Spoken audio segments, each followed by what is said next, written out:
Wa qala an-nabiy sallallahu alaihi wasallam, kullu ummati yadkhuluna al-jannah illa man aba. Qalu ya Rasulullah, wa man ya'ba?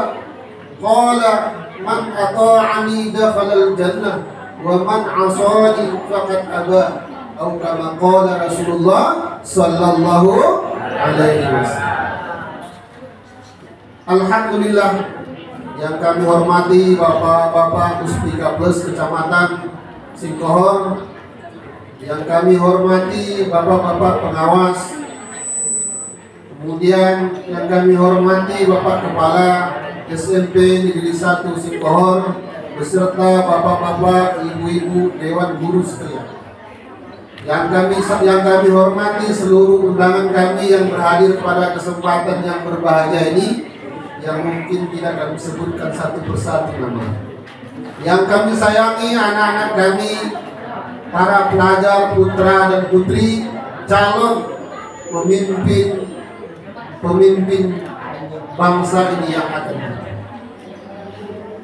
Alhamdulillah, kita panjatkan syukur alhamdulillah kepada Allah Subhanahu wa taala dengan rahmat dan karunia-Nya juga.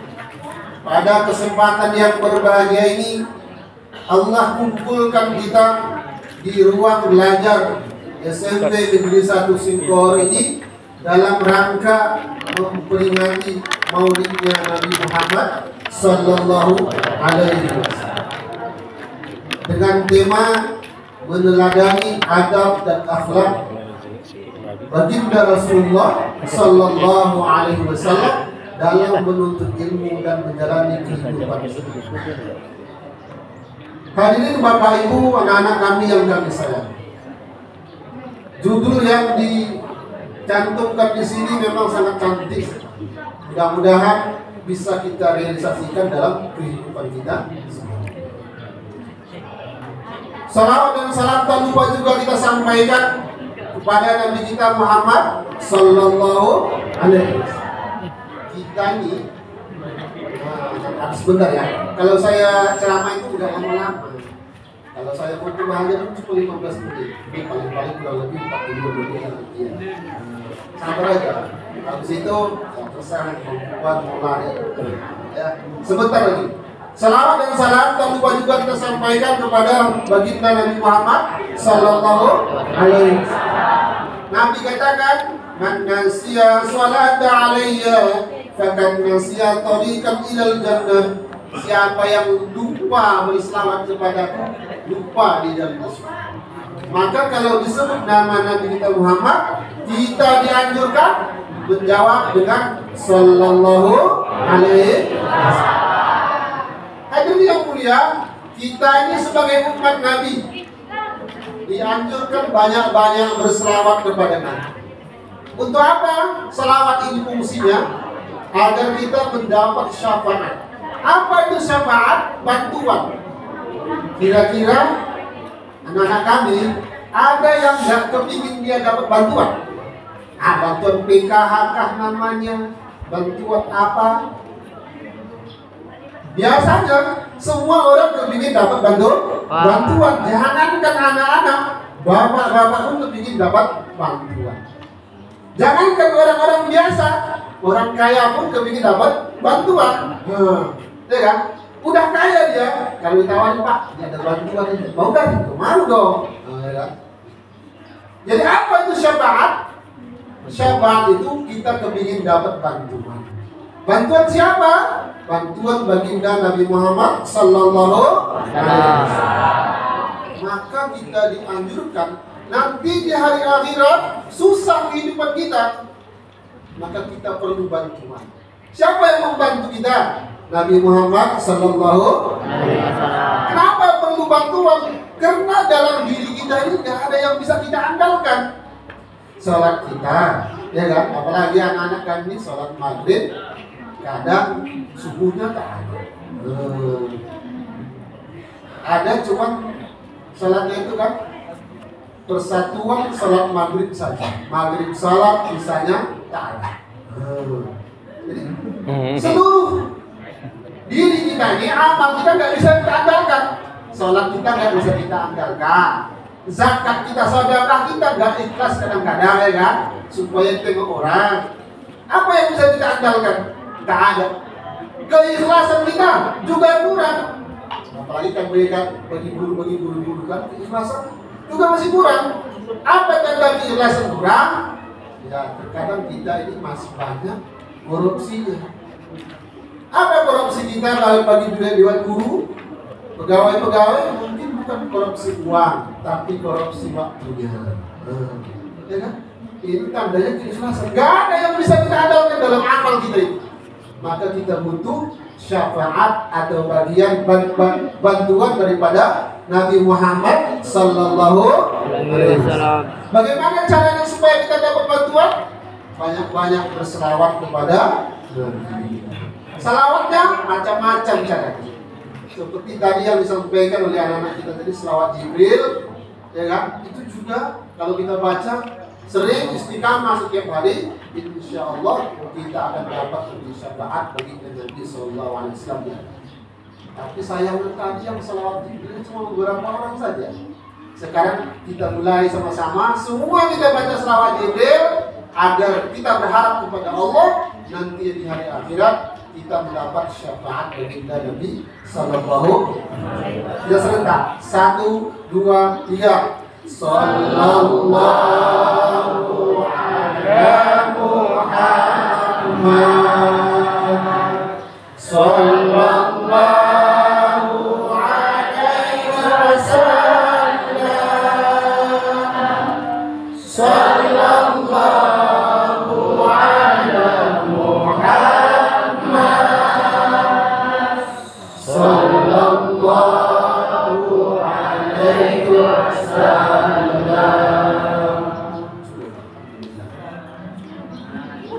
Hadirin yang dirahmati oleh Allah Subhanahu wa taala, baginda Nabi Muhammad sallallahu alaihi wasallam, nabi kita ini bukanlah orang yang lahir dalam keadaan senang. Bukan lahir dalam keadaan senang. Masa-masa kecil beliau masa penuh dengan kepahitan. Apa tanda pahitnya? Lahir ayah sudah tiada. Lahir ayah sudah tiada. Kasih sayang sudah berkurang. Kasih sayang sudah berkurang. Umur berapa tahun ibunya meninggal kira-kira? Ada yang tahu? 6 kayaknya. Umur berapa tahun? 6. Umur 6 tahun, usia masuk SD, ibu tak ada.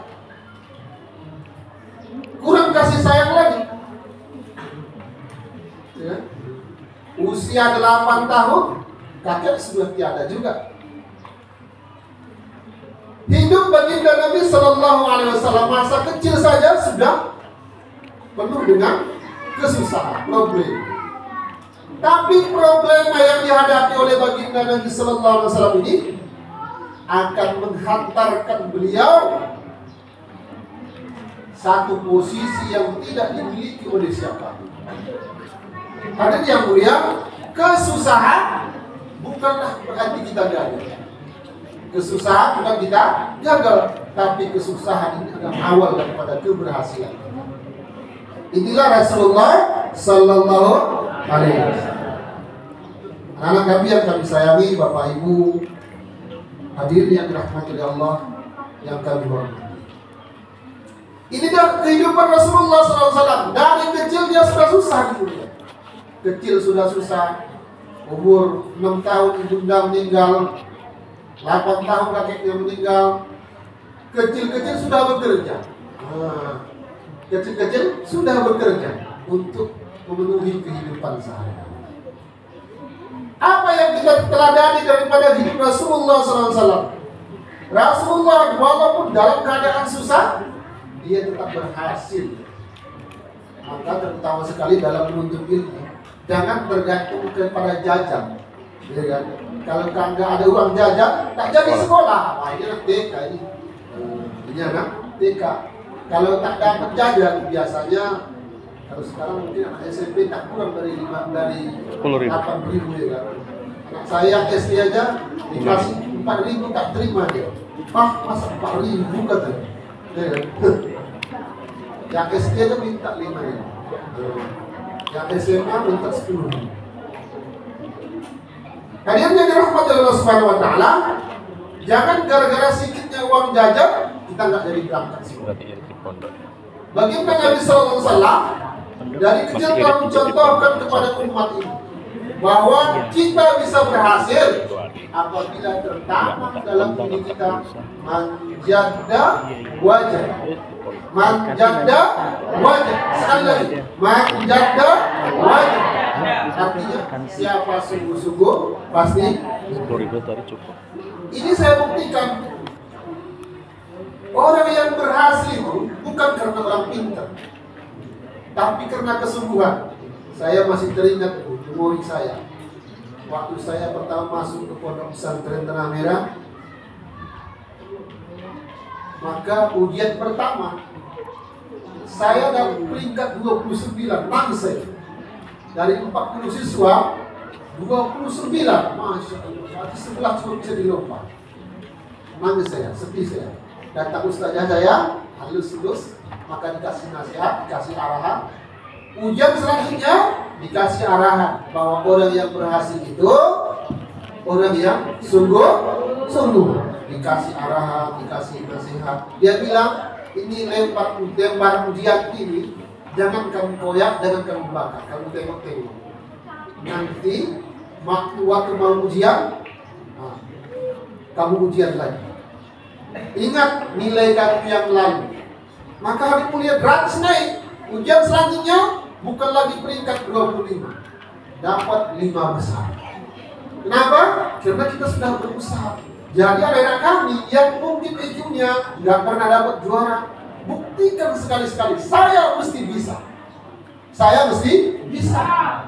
Bukan berarti kalau kita nggak pernah dapat peringkat terus nomor terakhir. Buktikan, kita perlu bukti. Ternyata bisa.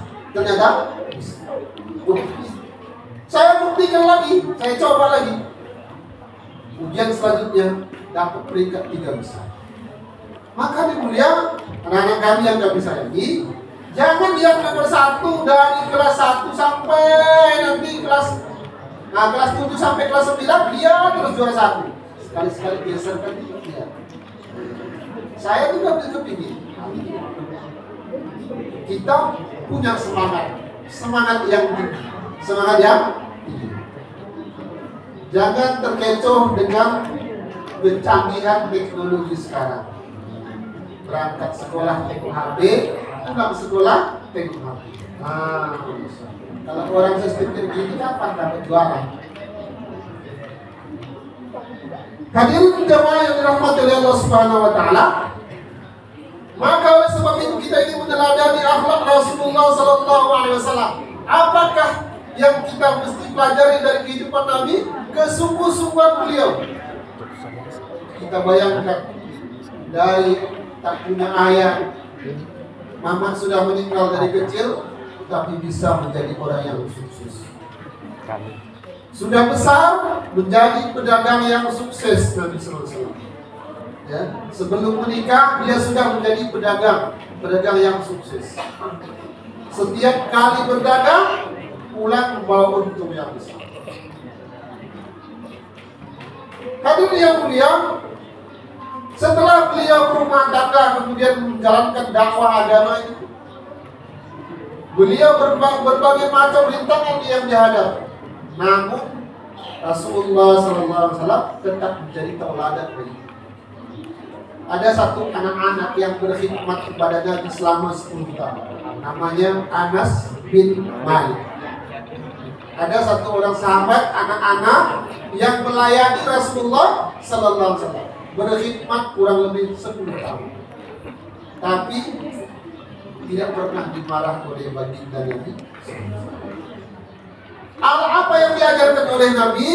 Nabi senantiasa mengucapkan kata-kata manis, sopan kepada Anas bin Malik.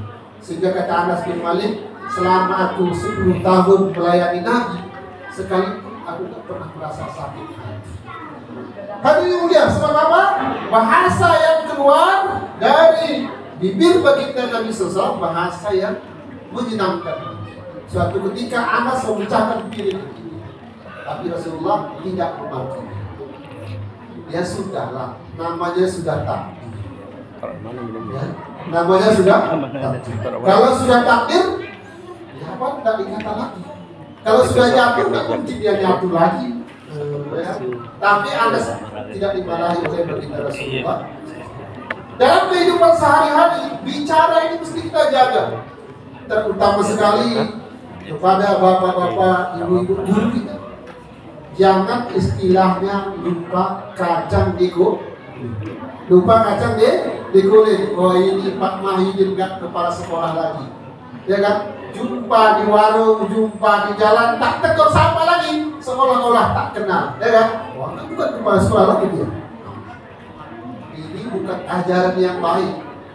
Orang yang kita kenal, orang yang berjasa kepada kita. Kalau bapak-bapak guru ini, ibu guru ini, jumpa di warung enggak ya minta ditraktir. Minta tegur sapanya pun sudah lega ya Pak. Ya kan? Pak, nggak usah ditawarin es krim, nggak usah ditawarin gorengan. Tegur sapa pun sudah cukup. Ibu-ibu Bu, apalagi kalau ada bocor bannya di Sorong, wah senang banget ya. Hadirin dirahmati Allah Subhanahu wa taala. Nabi SAW telah ajarkan kepada umat ini tutur sapa yang baik.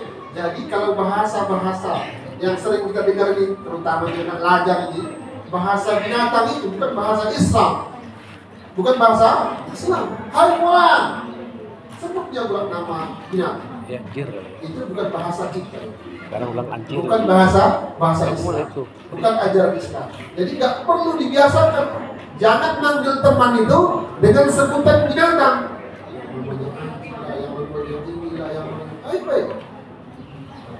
Jangan biasakan seperti itu. Itu bukan akhlak kita orang Islam. Islam mesti tampil beda. Islam mesti tampil beda. Tapi mulia kita ini kalau orang Islam diwujudkan dalam diri kita ini ciri-ciri Islam, maka akan tampil beda. Ya. Saya dulu pernah turun dari singgah di Padang Bulan. Ya. Saya nggak baca rumah makan itu. Saya turun. Ini manfaat tampil beda tadi. Dengan cerita kita manfaat tampil beda. Turun dari stasiun mobil, malam namanya ngantuk kan turun. Saya langsung singgah ke rumah makan. Begitu saya perlu pesan, datang pelayan Pak Haji. Apa ini? Maaf loh kan? Kenapa? Ini bukan rumah makan muslim Pak. Jadi kita selamat dengan tampil beda saja. Rupanya saya tengok ada pedagang babi, salah alamat saya ini. Ngantuk turun dari mobil. Dan nggak tengok-tengok rumah makan. Rupanya muslim sama apa? Sampingnya rumah makan. Tapi karena manfaat tampil beda tadi kita diselamatkan oleh Allah. Selamatkan dari babi. Hadirin dirahmati Allah Subhanahu wa taala, maka kita sebagai seorang muslim ini mesti tampil beda dengan orang kafir. Dengan orang kafir, orang-orang non-Islam. Karena kita tampil beda, enggak usah banyak-banyak lagi. Datang kita ke Senikalan, datang kita ke Sukamaku sana di daerah-daerah Kristen. Tampil beda kita. Orang yang tampil bedanya dia, masya Allah, banyak kebaikan yang tidak. Apa salah satunya? Orang mengucapkan salam sama kita. Assalamualaikum. Waalaikumsalam. Janji Nabi, orang yang mengucapkan salam kemudian dijawab waalaikumsalam dapat 30 kebaikan. 30 kebaikan. Enggak susah kan? Assalamualaikum. Waalaikumsalam. Berapa? 30. 10 orang satu hari. 3 kali 10 kan 300 kebaikan. Dari salam aja sudah dapat 300 kebaikan dalam sehari. Hadirin yang dirahmati oleh Allah Subhanahu wa taala, maka kita berusaha meneladani kehidupan baginda Nabi sallallahu alaihi wasallam.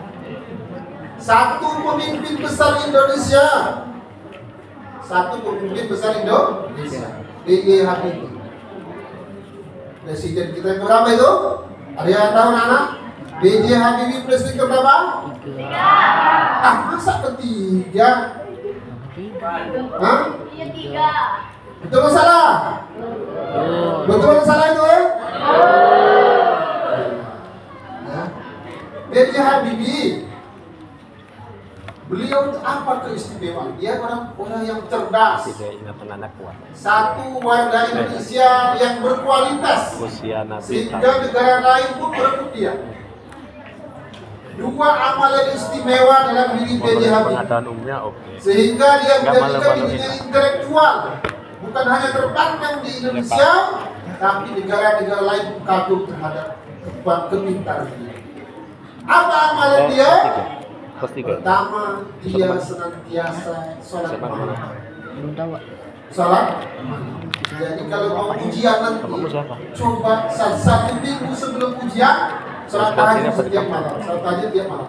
Maka besok ujian pelajaran matematika, pelajaran bahasa Inggris, maka terbayang kita gurunya.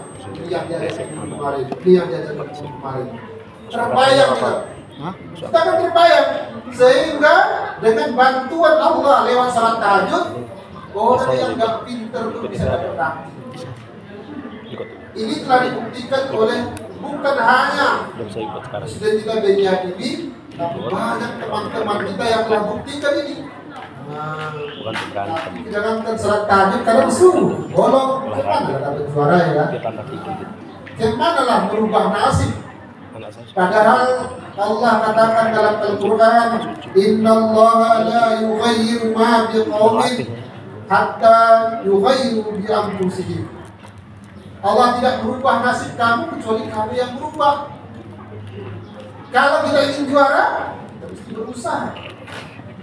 Kalau kita ingin sukses, maka kita mesti berusaha menjadi orang.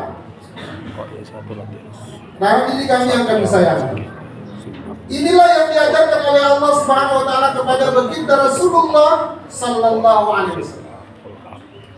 Dan satu orang warga negara kita, presiden kita B.J. Habibie telah jaga amalan ini, jaga tahajud sehingga menjadi intelektual. Yang kedua, apa amalan beliau? Mungkin kita nggak bisa. Agak sulit bagi kita. Tapi kalau dia pondok pesantren mungkin bisa. Puasa Senin Kamis. Puasa Senin. Dua amalan inilah yang menghantarkan presiden kita, mantan presiden B.J. Habibie yang sudah almarhum, semoga Allah terima amal. Menjadi orang yang bernomor di Indonesia. Bukan hanya bernomor di Indonesia, tapi orang yang dipertimbangkan di seluruh.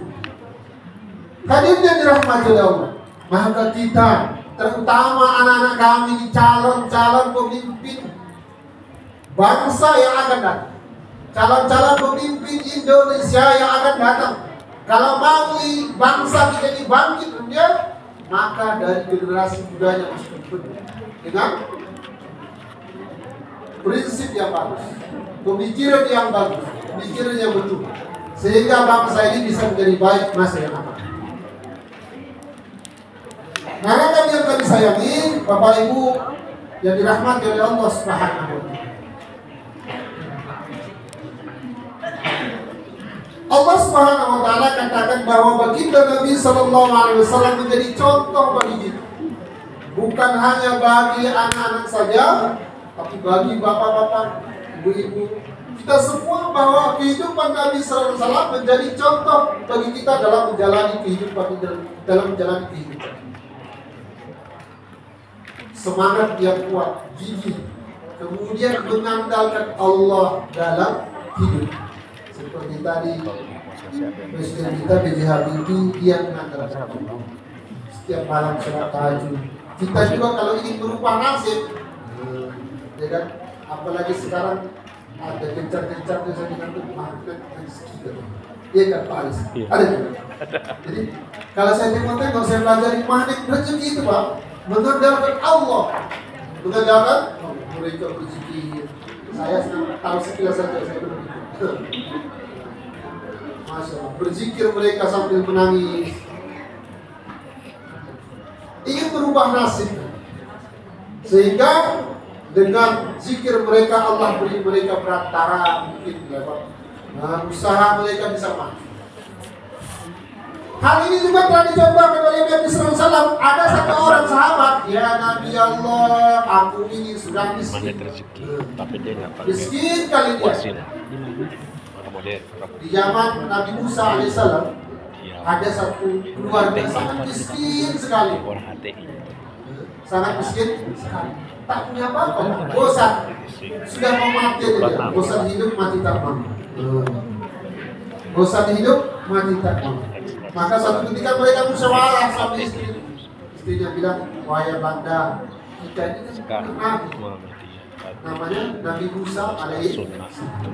Kayaknya udah bosan kita hidup miskin. Udah bosan hidup miskin. Kemudian mereka telah datangi Nabi Musa alaihi. Wahai Nabi Allah, sungguh engkau punya kelebihan yang Allah berikan bisa berbicara dan berdialog dengan Allah. Sampaikanlah salam kami tentang nasib kami yang kiri. Tak sanggup rasanya lagi kami. Bagaimana Allah ubah nasib kami ini yang susah banget. Dengan susahnya bukan susah biasa, susah banget. Kalau kita kadang-kadang susah kita bilang, kenapa Pak? Susah. Ada salut turun. Walaupun ada salut turun, tapi makan masih tetap 3 kali Pak. Ya kan? Masih jalan bisa perentaraan sepeda motor. Yang betul-betul susah itu nanti. Nah, kapan itu susah? Datang kepada umat ini, tak kala turun meteor. Nah, itu baru susah. Ya kan? Mau ke masjid tak berlaku lagi sepeda motor, nggak bisa berjalan lagi. Ya kan? Magnet sudah terkunci, nggak bisa main lagi dia. Masa jalan kaki, manual semua. Itu baru kita susah lagi. Ya kan? Kalau sekarang masih enak ya kan? Maka cerita umat Nabi Musa ini telah mengadu kepada Nabi Musa alaihissalam, wahai Nabi Allah, doalah sama Allah biar Allah berubah takdirnya.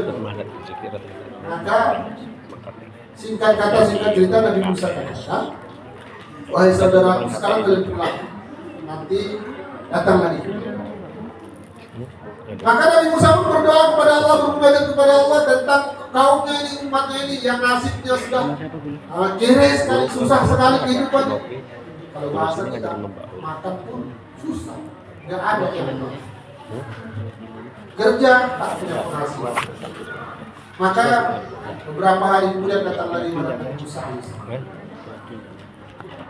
Maka mereka tanya, wahai Nabi Allah, bagaimanakah kehendak Allah terhadap diri kami ini? Maka Nabi Musa katakan, wahai kamu saudaraku, sesungguhnya takdir kamu Allah takdirkan menjadi orang susah. Tapi kata Allah, kamu bisa menjadi orang kaya kalau hidup cuma 1 tahun saja. 1 tahun janganlah. Dapat bantuan nggak banyak, 10 juta aja. Jadilah 10 juta pun jadi. Ya kan? Itu memang sudah target manusia. Bu, ada bantuan ini. Tapi mesti buat proposal. Oke, nggak apa-apa, nggak jadi masalah. Proposal pun jadi. Ya kan? Asalkan ya. Maka orang miskin tadi pun bilang, tak jadi masalah. Setahun pun jadi. Maka kemudian singkat saya kasih cerita, Nabi Musa telah beri mereka satu usaha. Kemudian dengan izin Allah, usahanya itu berkembang dan maju. Setelah berlalu 1 tahun, Nabi Musa lewat depan rumah dan toko mereka. Ada apa nih? Kok nggak miskin-miskin juga? Janji Allah cuma 1 tahun. Rupanya setelah mereka menjadi orang kaya, istrinya bilang kepada suaminya, wahai suamiku, kita ini kan sudah dijanjikan Allah kaya cuma setahun. Jadi kekayaan kita yang setahun ini setidak-tidaknya, kalau kita berpikir dengan logika kan kita cuma setahun kaya. Kalau begitu, gunakan lagi kita DPR kan? Kita DPR, saya cuma DPR di 2 tahun. Kesempatan lain, buat ini. Tapi orang yang beriman tadi kan seperti itu. Terkadang kita kan pemimpinnya seperti itu kan. Saya nih pejabat cuma sekian tahun, kesempatan lagi buat begini. Tapi 2 orang keluarga miskin tadi enggak. Mereka bermusyawarah. Wahai suamiku, kata istrinya, Kita Allah takdirkan kaya cuma setahun. Bagaimana caranya? Kita gunakanlah kekayaan kita setahun ini untuk mensyukuri rahmat Allah. Sehingga mereka musyawarah buat satu toko, buat dulu di situ. Siapa yang merasa kebutuhan, kekurangan kebutuhan dalam sehari-hari, datanglah ke toko. Setiap hari orang-orang kesusahan datang.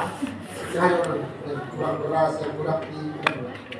Karena mulia, setelah setahun lamanya lewat berlalu, Nabi Musa pun lihat. Kok belum miskin? Tahun kedua Nabi Musa pun lewat juga depan rumahnya, depan toko. Ini kawannya kok masih kaya, gaji Allah setahun. Ada apa ini? Tahun ketiga masih juga kaya. Ya, ada apa nih? Ada yang salah nih. Maka Nabi Musa bermunajat kepada Allah. Wahai Allah, ada apa dengan janji? Dulu kau janjikan keluarga ini setahun cuma kaya. Ini sudah masuk tahun ketiga ya Allah. Maka Allah katakan, wahai Musa, sebenarnya aku telah janjikan kepada mereka kaya itu cuma 1 tahun. Tapi karena itu mereka bersyukur kepada Allah, dekat kepada Allah, sehingga takdir berubah. Jadi takdir Allah itu Pak. Kata ulama kita, rukun iman yang ke-6, percaya, yakin dengan qada dan qadar. Ya. Qada dan qadar Allah. Takdir Allah. Ada takdir yang bisa dirubah, ada takdir yang tidak bisa dirubah. Jadi, ada takdir yang bisa dirubah, ada yang takdir yang tidak bisa. Jadi kalau kita berusaha sungguh-sungguh, karena Allah yang buat takdir, Allah sendiri yang berubahnya, bukan kita yang berubah. Sama seperti ketetapan hakim, Fulan divonis sekian tahun, baik dia di penjara, di tahanan, dan tahanan 2 tahun, digertik lebih lama, ya kan? 1 tahun setengah bebas. Kenapa? Setelah dipantau. Maka dengan dirahmati Allah Subhanahu Wa Taala, kita ingin menjadi orang yang hebat, menjadi orang yang sukses, bukan hanya di dunia, sampai ke alam akhirat nanti. Kita mesti meneladani baginda Rasulullah Sallallahu Alaihi Wasallam. Bagaimana Rasulullah? Rasulullah orang yang dekat dengan orang yang dekat dengan. Maka kita juga berusaha mendekatkan diri kepada. Lewat apa saja kita bisa. Ya, apa saja yang kita bisa. Semua kita ini punya potensi. Ya, mungkin dia kalau ustaz lewat dakwah. Kalau orang kaya lewat hartanya. Kalau dia seorang guru lewat ilmunya. Nah, kalau dia seorang apa namanya itu? Dermawan lewat kedermawanannya. Semua kita ini bisa mendekatkan diri kepada Allah. Seperti cerita tadi orang miskin, Allah berubah takdir mereka karena kedermawan. Semua kita bisa lewat ilmu. Kita sumbangkan ilmu kita ini untuk mencari ridha Allah Subhanahu wa Ta'ala. Hadir Bapak Ibu, anak-anak kami yang berkisah. Maka lewat peringatan baginda Rasul, memperingati Maulid baginda Nabi Sallallahu Alaihi Wasallam, kita ingin meneladani seluruh apa yang telah dibuat oleh baginda Nabi Sallallahu Alaihi Wasallam. Di antaranya apa? Bicara yang baik, bicara yang manis. Jadi, kalau manggil kawan, jangan biasakan bahasa yang kasar, bahasakan bahasa yang manis dan sopan. Yang dapat cuma Ya, 3. kalau ada bahasa yang manis lah. Samita Marupa. Jangan bahasa yang tidak enak jadi. Ya. 4. Ada orang hitam. Yang dapat. Nggak usah dipanggil hai biro, hai black, nggak usah. Ya kan? Memanglah dia black, tapi black itu bukan mau dia, ya kan? Ada orang pesek, kita bilang, hai saya, panggil si pesek, ya kan? Kira-kira kalau ditanya, kamu mau lahir jadi orang pesek atau orang mancung, ya kan? Nah, pasti semua jadi orang mancung. Kamu kepingin lahir jadi orang cantik atau orang elek? Pasti kepinginnya kita ini semua orang ganteng.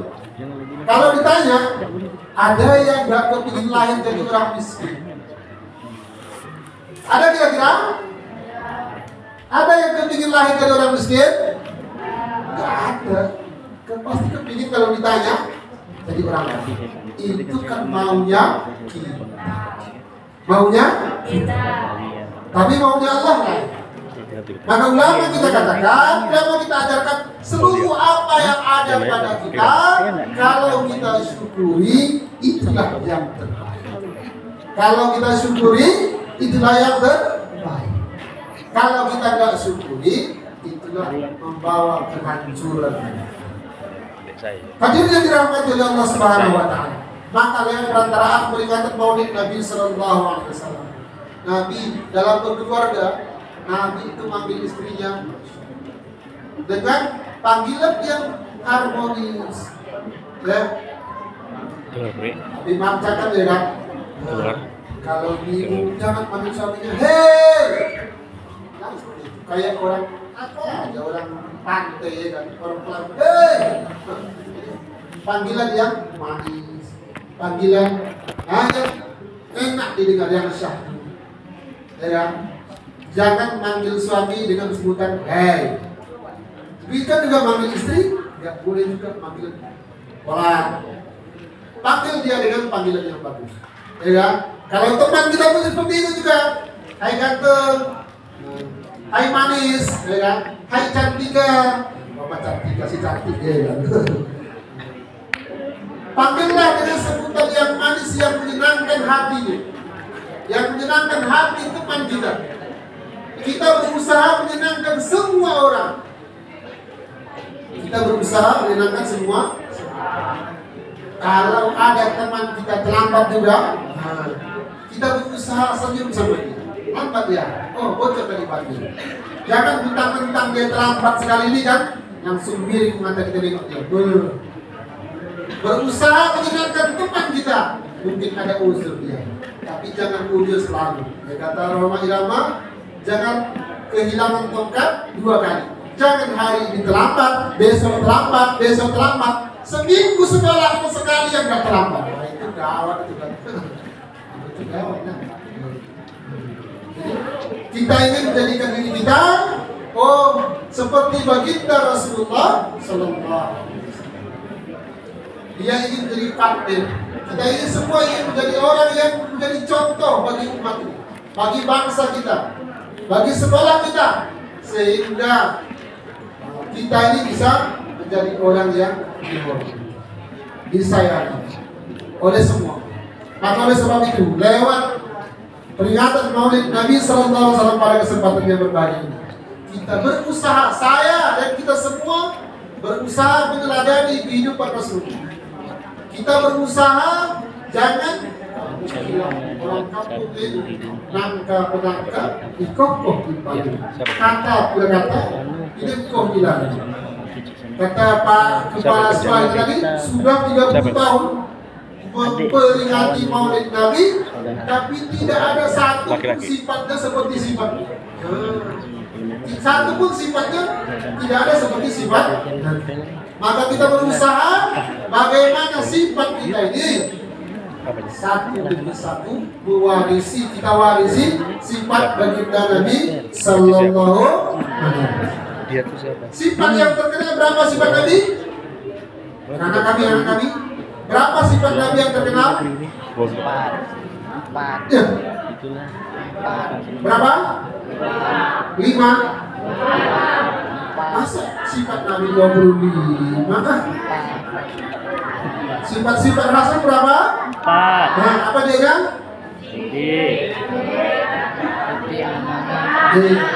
Sidik, amanah.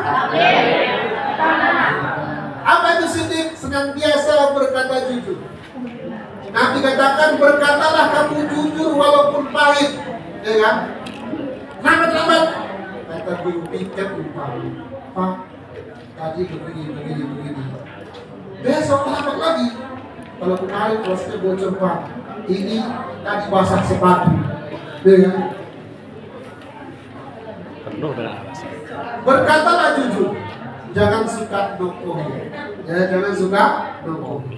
Karena sekali kita berkata dusta, ulama kita katakan, sekali kita berkata bohong, kita berkata bohong.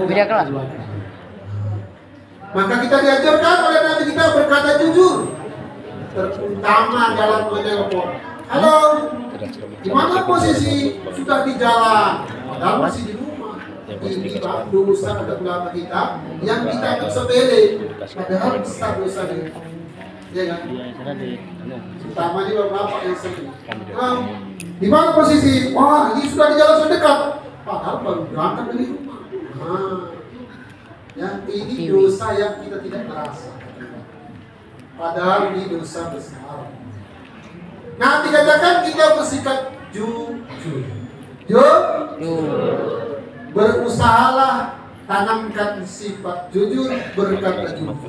Berkatalah kamu jujur, walaupun kayak-kayaknya mau dimarah. Yang kedua, sidik amanah. Senantiasa mempunyai sifat amanah, bisa dipercaya. Kalau dipercaya menjadi ketua OSIS, jalankanlah OSIS sekolah ini semasa periode kita, semampu kita.